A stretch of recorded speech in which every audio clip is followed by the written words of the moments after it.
Focus on the present moment and let God handle the future. The present moment is the only time we have control of, the now. We don't really have control over the future. We don't know what's going to happen the next day, the next week, the next year. We can plan for those future, but we don't really know exactly what's going to happen in the future. It's good to plan, but God's plan is always the best. So just let God handle the future. As long as we have God on our side, He will make path to the future. He will guide us through to the future, and He will make good path for us, because the present moment is the only time we have control of. People say, I'm going to start working hard tomorrow, I'm going to start working out tomorrow, the next week, but then they don't do it.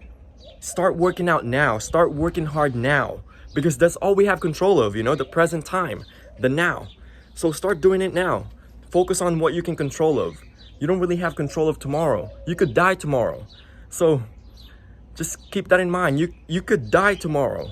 So just start doing the things that you need to do now, in the present. And as we have God on our side, He will guide us through the future.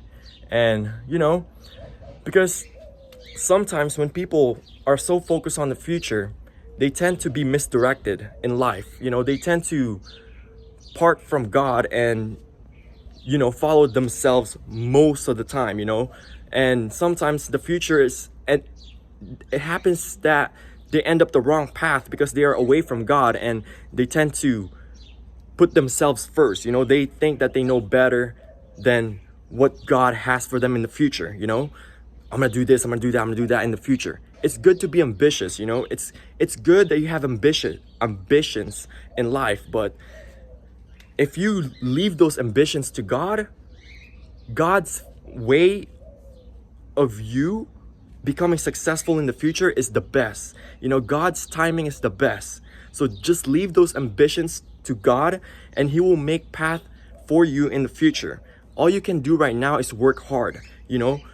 Follow your purpose, find your purpose. And from there, everything's gonna be aligned. Everything's gonna meet in the middle. And with God on your side, everything's gonna be perfect. Perfect timing, perfect everything. Okay? So just be patient and just work on what you can control of, which is now, the present time, and have God on your side, and everything will be perfect. Everything will be perfect. You may experience some setbacks, some downfalls, but that's life. There's no light without dark. What God has for you may be a roller coaster, but at the end of the day, you will reach the top. It's gonna benefit you in the best way possible. So yeah, just keep that in mind. Present time is what we have control of. Focus on the moment, focus now, and just have God on your side, and everything will be perfect. One love, peace.